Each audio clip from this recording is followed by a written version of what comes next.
본래 오늘 본문 말씀이 열왕기상 17장 8절부터 24절까지인데 너무 길어서 조금만 읽었거든요. 나는 요것만 읽고 말 거야, 이럴 거예요. 집에 가서 다 읽을 거예요. 네, 알아서들 잘 하세요. 네, 자, 그리고 오늘 다른 성지 순례와 다르게 사르밧이라고 하는 곳에 가지 않고 이렇게 토크 형식으로 도입을 한 이유는 사르밧을 우리가 갈 수가 없었어요. 거기는 이스라엘 땅이 아니었거든요. 자, 우리 지도를 한번 또 볼게요. 자, 지난주에 제가 이야기했죠.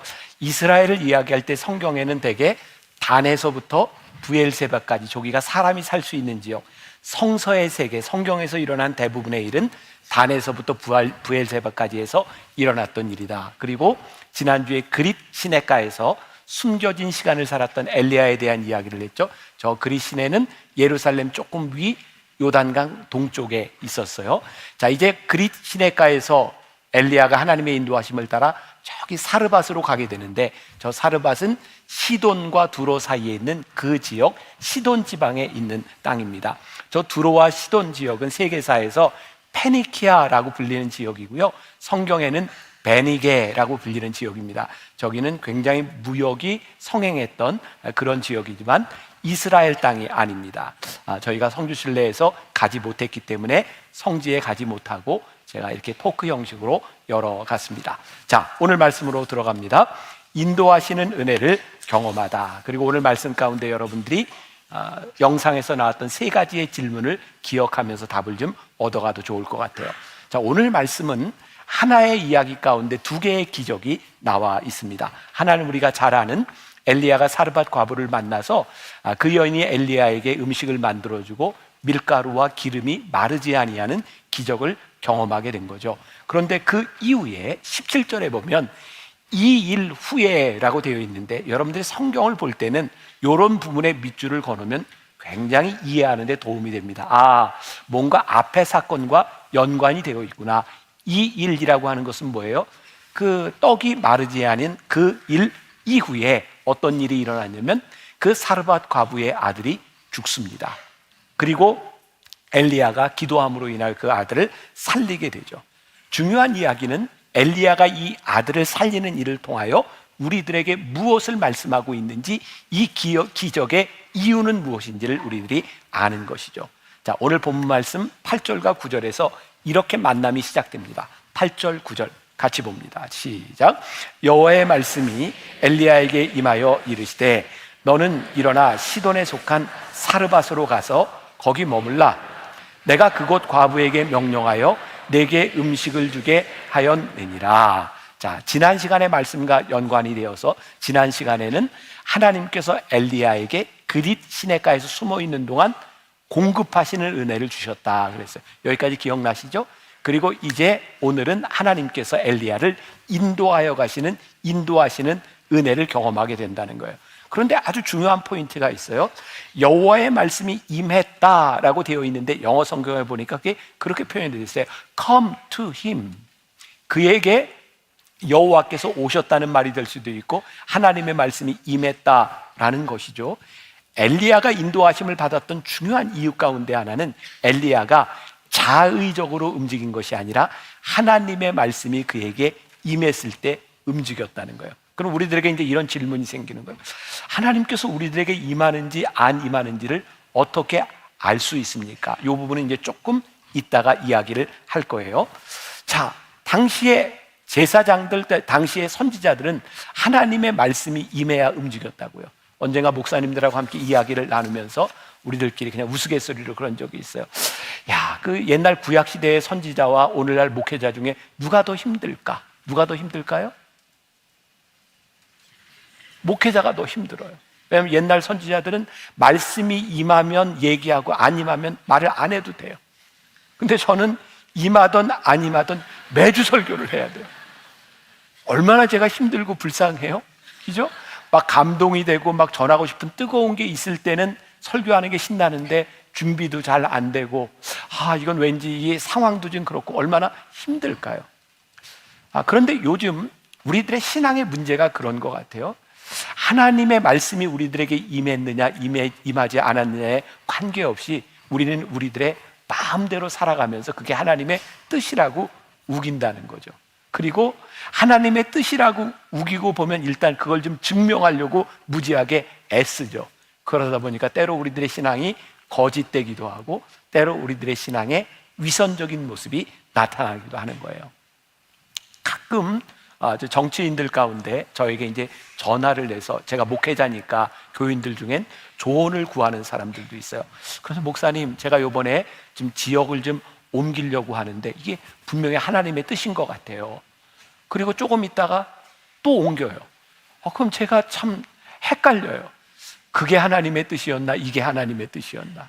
또 우리 교인들 중에도 가끔 목사님, 제가 집을 지금 옮기려고 이사를 하려고 하는데 이거 하나님의 뜻인 것 같아요. 새로 사업을 시작하면서도 이거 하나님이 이게 저에게 역사하시는 것 같아요. 근데 참 신기하잖아요. 우리들이 생각하는 하나님의 뜻은 늘 우리가 원하고 우리들이 좋아하는 방향으로만 하나님의 뜻이 있어요. 아니에요? 참 신기해요. 우리는 하나님을 믿는다고 하면서 사실은 하나님의 뜻보다는 내가 원하는 것을 하나님의 뜻으로 우기고 싶어 하는 때가 참 많다는 거죠. 진짜 하나님의 사인이 나에게 있는가? 엘리야에게 하나님의 말씀이 임했다라고 되어 있는데 성경은 엘리야에게 어떤 방식으로 하나님의 말씀이 임했는지는 기록하지 않아요. 그러니까 우리들이 상상한다면 기도하는 중에 하나님의 말씀이 임했는가? 확신을 주셨는가? 아니면 잠을 자다 꿈을 꿨는가? 아니면 누군가를 통해서 거기에 가라고 말씀하셨는가? 그거는 성경에 나와 있지 않아요. 한 가지 분명한 것은 엘리야가 알았다는 거예요. 무엇을 알았어요? 하나님의 말씀이 내게 임했다는 확신이 그에게 있었다는 거예요. 우리들에게 굉장히 중요한 게 있어요. 하나님은 우리들이 원하는 방식으로 우리들에게 말씀하시지 않지만 우리들이 하나님의 음성을 들으려고 우리들의 마음을 열어놓고 내 마음의 욕심들을 내려놓기 시작할 때 하나님은 하나님의 방식으로 우리들에게 분명히 말씀하세요. 근데 우리들이 그걸 들으려고 하지 않는 거죠. 제가 이번 주에도 참 이렇게 신기한 체험을 제가 했어요. 저를 알고 있는 다른 사람들인데 정말 그 내용을 제가 다 이야기할 수는 없지만 정말 기가 막히게 하나님께서 이 두 사람을 연결시켜 주시는구나. 그런 때 막 몸에 막 소름이 돋는 것 같아요. 이건 정말 하나님의 역사가 아니고는 설명할 수가 없어. 저의 삶 가운데는 그런 간증들이 참 많아요. 이것은 하나님의 인도하심이구나. 우리들이 하나님의 인도하심과 하나님의 음성을 들으려고 마음을 먹고 우리의 귀와 우리들의 마음과 생각을 하나님을 향해 열 때 하나님은 우리들에게 어떻게 말씀하실지 모르지만 우리들에게 분명히 인도하신다는 사실이에요. 자, 오늘 말씀 9절에 보니까 이렇게 되어 있어요. 굉장히 중요합니다. 9절 보세요. 너는 일어나 시돈에 속한 사르밧으로 가서 거기 머물라. 내가 그곳 과부에게 명령하여 내게 음식을 주게 하였느니라. 기가 막힌 거군요.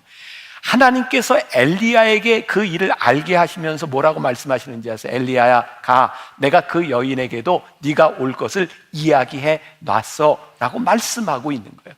자, 여기에서 우리들이 이제 두 가지 질문에 봉착을 하게 되는데 아까 영상에서 나왔던 부분 중에 하나예요. 왜 이스라엘에도 어려운 사람이나 과부들이 많았을 텐데 하필 이방 여인이었던 사르밧 과부에게 기적을 베푸셨을까요? 제 대답은 뭐였어요? 몰라요. 그걸 왜 나한테 물어봐요? 이 여인에게 기적을 베풀도록 하신 것은 제가 알 수 있는 것도 아니고 엘리야가 결정한 일도 아니고 누가 결정했어요? 하나님이 결정한 일이에요. 자, 이런 걸 우리가 뭐라고 얘기하냐면 하나님의 주권이라고 이야기합니다. 기적의 사건은요, 내가 원해서 만들어낸 일이 아니라 하나님이 행하시는 일에 대하여 우리들이 순종하기 시작할 때 우리들이 경험하는 게 기적이에요. 근데 우리들의 신앙의 오류가 뭔지 아세요? 우리는 우리들이 원하는 기적을 만들어놔요. 여러분, 이단으로 빠지는 지름길이 뭔지 아세요? 자기들이 생각해놓는 그 패턴, 어떤 기적을 만들어 놓고 이 집회 와서 이런 기적을 체험하십시오 라고 이야기를 하는 거예요. 저는 이거 분명히 문제가 있다고 생각하는 것 중에 하나님은 여러 가지 기적을 행하실 수 있는 분이시지만 우리의 패턴으로 기적을 만들면서 오늘 여기에 우리들이 예배 드릴 때 이가 금리로 변합니다. 그렇게 모여서 하는 사람들이 있어요. 또 이렇게 기도하다 보면 막 이렇게 머리를 만지면 보석이 막 떨어져요. 막 그 보석을 보여주는 사람도 있어요. 우리들이 금리로 변하고 보석을 보기 위하여 여기에 모인다. 하나님이 오늘 우리들에게 역사하시는 것이 우리들이 원하는 표적을 구하는 것이 아니라 하나님께서 우리들에게 역사하시는 놀라운 기적들이 다 다른데, 하나님의 기적을 우리들이 바라는 그 마음들은 내가 원하는 것이 아니라 하나님의 인도하심이 우리들이 순종과 만날 때 우리들에게서 나타날 수 있는 일이에요. 제가 말씀을 준비하다 그냥 그런 생각이 들었어요. 출애굽기 14장에 보면 이스라엘 백성들이 홍해를 앞에 두고 막 불평하는 장면이 나와요. 모세한테 이렇게 얘기하죠.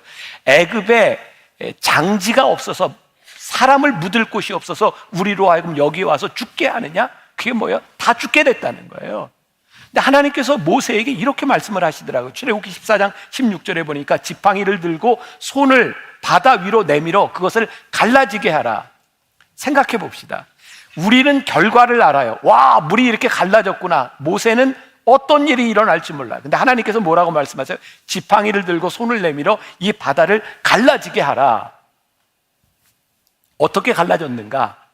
14장 21절에 보니까 모세가 바다 위로 손을 내밀매 여호와께서 큰 동풍이 밤새도록 바닷물을 물러가게 하시니.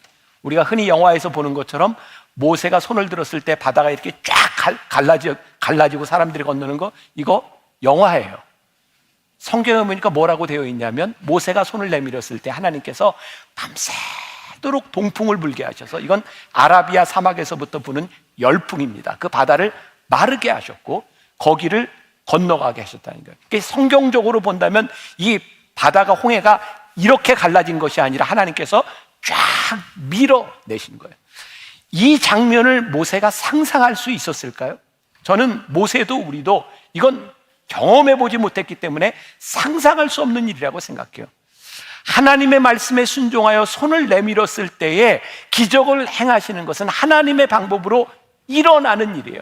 우리들이 기적의 패턴을 만들어 놓고 하나님 이런 기적을 원합니다, 그것이 아니라 하나님의 인도하심에 순종하기 시작할 때 나타나는 것이 기적이다. 두 번째 질문, 왜 엘리야는 찢어지게 가난한 과부에게 그 가진 것의 전부였던 가루와 기름으로 자신에게 떡을 만들어 달라고 했을까요? 너무한 것 아닌가요? 이 부분도 우리는 결말을 알고 있어요. 사르밧 과부가 순종했을 때 놀라운 축복을 받았다. 그런데 이 결말을 알지 못하는 상황에서 엘리야에게 이게 얼마나 힘든 일이었을까요? 적어도 목회자라면 그 사르밧 과부의 형편을 뻔히 아는데 그거 만들어서 먹고 죽겠다고 하는 여인에게 나를 위해 떡을 만들어 와라? 이게 얼마나 어려운 일이었을까요? 정말 이단들이나 하는 일이죠. 그냥 뭐 사람이 잘 살든 못 살든 관계없이 그냥 사람들에게 이거 바치면 축복받습니다, 목회자에게 잘하면 축복받습니다, 목회자에게 잘해서 잘못될 것은 없겠지만 그래서 축복받는다고 이것이 축복의 통로라고 이야기하는 것. 근데 정상적인 목회자라면, 정상적인 선지자라면 그 어려움을 당하는 사람에게 어떻게 그거 만들고 나에게 대접하고 죽으라고 말할 수 있는가? 엘리야의 마음속에 가지고 있었던 선지자의 마음을 가지고 그건 참 순종하기 힘든 일이었을 거예요. 엘리야에게 필요한 것은 하나님의 인도하심을 따라 순종하는 것인데 그 순종이 쉽지 않다. 왜 하필이면 하나님은 이 이방 여인 과부를 통해 일하시는 것일까? 이스라엘도 과부가 참 많았을 텐데 게다가 왜 그 과부가 가난해야 될까? 과부라고 다 가난한 건 아닐 텐데 좀 부자에게 보내시면 어떨까? 근데 우리들이 생각하는 방식이 아니라는 거예요. 자, 12절 말씀을 봅니다. 12절. 그가 이르되, 여자가 말하는 거예요. 당신의 하나님 여호와께서 살아계심을 두고 맹세하노니 나는 떡이 없고 다만 통에 가루 한 움큼과 병에 기름 조금뿐이라. 내가 나뭇가지 둘을 주워다가 나와 내 아들을 위하여 음식을 만들어 먹고 그 후에 죽으리라. 이 여인의 형편이 뭐예요? 마지막 남은 거 우리 아들하고 만들어 먹고 이제 죽을 수밖에 없는 그런 상황입니다. 오늘 말씀은 정말 논리적이지도 않고 합리적이지도 않아요. 그 말을 들었던 엘리야가 13절에서 이렇게 말을 합니다. 엘리야가 그에게 이르되 두려워하지 말고 가서 내 말대로 하려니와 먼저 그것으로 나를 위하여 작은 떡 한 개를 만들어 내게로 가져오고 그 후에 너와 내 아들을 위하여 만들라. 이게 왜 합리적이지 않다, 논리적이지 않다? 지금 여인이 먹을 수 있는 게 뭐라고요? 딱 하나 남겨져 있다고요. 엘리야가 그거 나에게 만들어 오고 그 다음에 너희 만들어 먹어라. 이거 전혀 합리적이지도 논리적이지도 않은 이야기를 하고 있는 거예요. 사르밧 과부는 엘리야를 만나면 음식을 만들어 주라는 명령을 이미 받았어요. 엘리야는 사르밧에 가면 자신에게 음식을 줄 사람이 있다는 말씀을 들었어요. 근데 영어 성경에 보면 엘리야가 가서 만나게 될 이 여인에 대하여 영어 성경 NIV에 어떻게 표현이 되어 있냐면 A woman이라고 되어 있어요. woman. 이게 무슨 의미인지 아세요? 하나님께서 특정해 주시지 않았다는 거예요. 하나님께서 가서 만나라고만 이야기해 주셨지 그 여인이 찢어지게 가난한 여인인지 부유한 여인인지 그거 하나님께서 말씀해 주시지 않았다는 거예요. 엘리야가 생각할 때 적어도 내가 이 가뭄의 그 자리에 갔을 때에는 나에게 음식을 대접해 줄 만한 그런 부자였으면 좋겠다라고 생각하지 않았을까요? 문제가 있는 거죠. 하나님의 말씀에 순종하여 가기는 했는데 거기에서 맞닥뜨려진 상황이 순종하기 힘든 상황이었다. 우리의 신앙이 대부분이 그렇습니다. 하나님의 말씀과 하나님의 뜻이 있음에도 불구하고 우리들이 순종하는 것이 그렇게 쉽지 않다는 거예요. 그러니까 조금 전에 읽었던 12절 말씀에 보면 이 사르밧 여인도 엘리야에게 떡을 만들어주는데 기꺼이 만들어주지 않습니다. 억지로 만들어줍니다. 엘리야 13절에서 이 여인에게 말씀대로 하라고 이야기를 하지만 그게 얼마나 이 여인에게 잔인하게 들리는 말인지 엘리야는 그렇게 쉽게 이 말을 한 것이 아니었어요. 오스왈드 챔버스의 주님은 나의 최고봉에 보면 진짜 멋진 표현이 하나 나옵니다. 당신의 동정심으로 인해 하나님의 뜻을 가로막지 않도록 하십시오. 순종이 어려운 것은 지금 우리들 눈앞에 들어오는 그 상황의 문제라는 것이고 우리는 이 상황 앞에서 이런 말을 참 자주 합니다. 인간적으로 말해서, 저 굉장히 인간적이고 싶은 사람입니다. 인간적으로 말해서 정말 합리적이었으면 좋겠고 수긍할 만한 일이었으면 좋겠어요. 근데 하나님께서 우리들에게 순종을 이야기하실 때 그 순종이 정말 인간적이지 않을 때가 있다는 거예요. 그런데 이 인간적이지도 않고 합리적이지도 않고 논리적이지도 않은 이 상황 가운데서 엘리야는 어떻게 순종할 수 있었을까? 그에게 동정심이 없기 때문이 아니라 그의 안에도 동정심이 충분히 있었을 텐데 순종할 수 있는 이유가 뭐냐면 14절에 보니까 이스라엘 하나님 여호와의 말씀이 나 여호와가 비를 지면에 내리는 날까지 그 통의 가루가 떨어지지 아니하고 그 병의 기름이 없어지지 아니하리라 하셨느니라. 하나님의 약속이 있는 거예요. 순종하기 참 어려운 상황인데 하나님이 어떤 방식으로 가루가 떨어지지 아니하게 하실지는 몰라요. 그런데 분명한 것은 하나님께서 약속해 주셨기 때문에 순종할 수 없는 그 상황 가운데서 엘리야가 확신을 가지고 순종하게 되죠. 사르밧 과부에게 임한 축복은 엘리야의 동정심 때문이 아니라 하나님의 말씀을 확신하며 순종한 결과라는 거예요. 16절에 보니까 여호와께서 엘리야를 통하여 하신 말씀같이 통의 가루가 떨어지지 아니하고 병의 기름이 없어지지 아니하니라. 순종을 가로막는 상황들이 우리를 둘러싸고 있지만 하나님의 말씀에 순종할 때 하나님의 말씀이 이루어진다는 사실. 그러니까 우리들에게 두 가지가 중요한 거죠. 우리들이 하나님의 인도하심을 받기 위해서 우리들의 마음과 귀와 우리들의 생각을 열고 하나님의 말씀을 따를 준비가 되어 있는가? 우리가 이런 신앙의 준비가 되어 있을 때 하나님께서 우리들에게 말씀하실 때 우리는 확신을 가지고 순종할 준비가 되어 있는가? 이때 우리는 하나님께서 이루시는 하나님의 기적을 우리들이 체험하게 됩니다. 제가 지난주에도 여러분들에게 그런 말씀 드렸어요.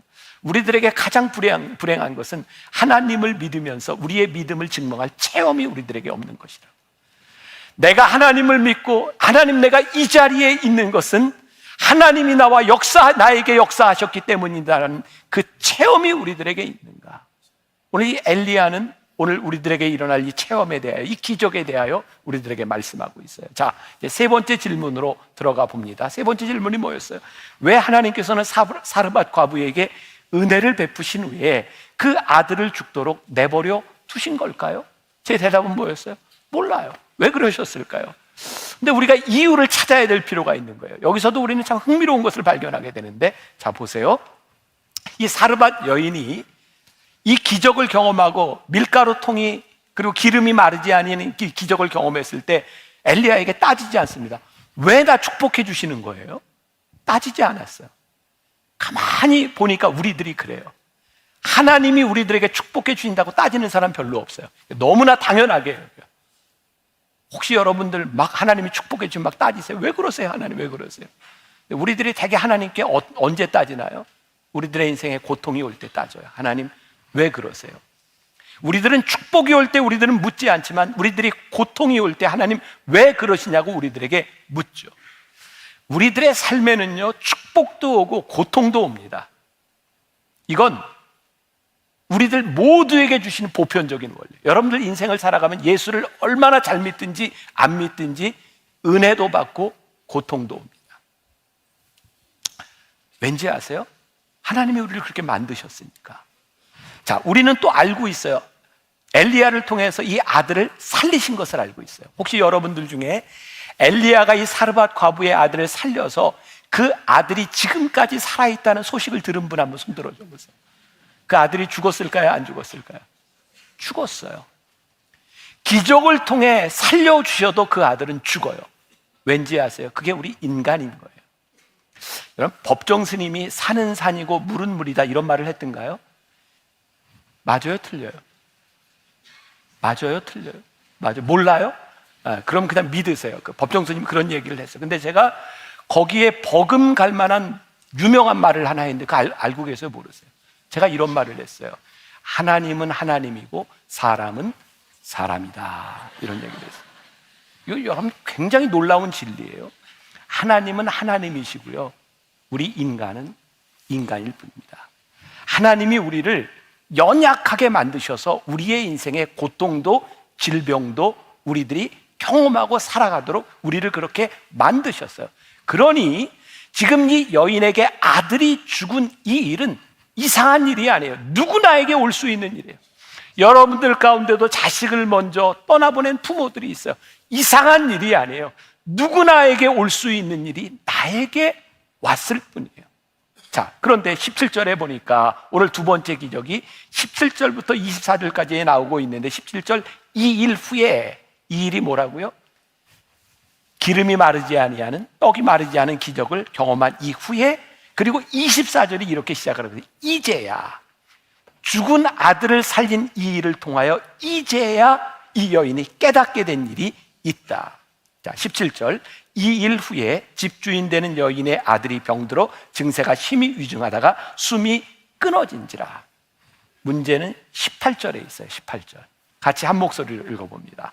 자, 시작. 여인이 엘리야에게 이르되 하나님의 사람이여 당신이 나와 더불어 무슨 상관이 있기로 내 죄를 생각나게 하고 또 내 아들을 죽게 하려고 내게 오셨나이까. 지금 이 일 후에 아들이 죽은 것을 가지고 이 사르밧 여인이 가지고 있는 감정에 대한 문제인데 이게 우리의 모습인 거예요. 첫 번째, 어떤 감정이 있는가?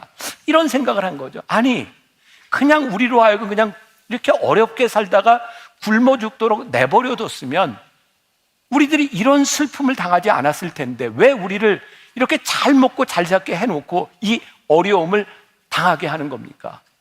사실 우리들이 그냥 어려운 일을 당하다가 또 한 번 어려운 일을 당하면 그냥 어려운 거예요.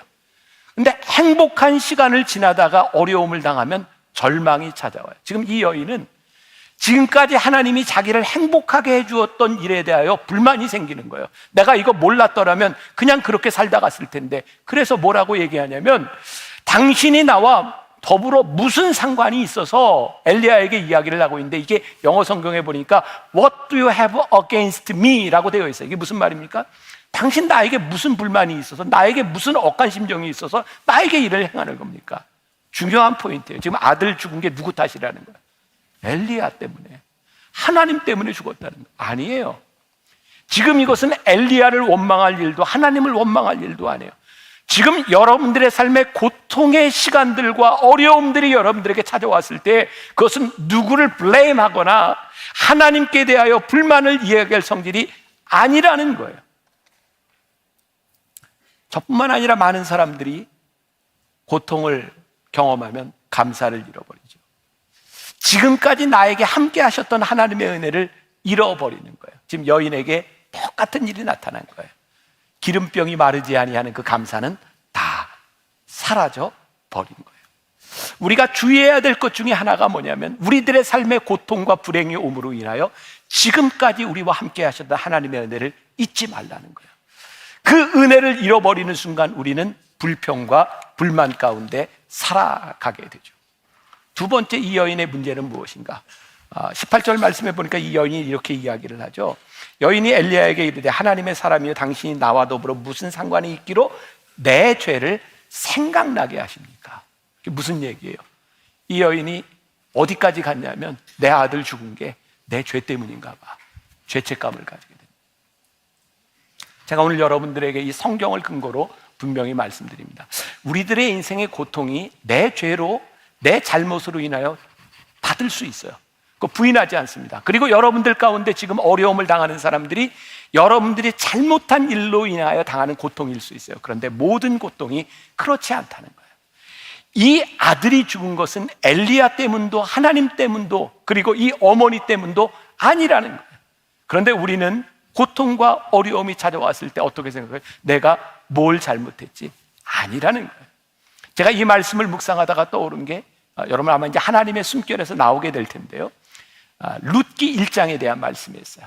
나오미가 나오죠. 룻기. 나오미 아시죠? 나오미가 그 베들레헴의 유대 땅에 흉년이 들어서 그의 남편과 아들 둘을 데리고 모압 땅으로 가요. 거기서 남편이 죽고 아들 둘이 다 죽어요. 원래 나오미라고 하는 이름의 뜻이 기쁨, 이런 뜻을 가지고 있는데, 나오미가 거기서 이렇게 얘기해요. 나에게 더 이상 나를 나오미라 부르지 마라. 나를 마라라 부르라.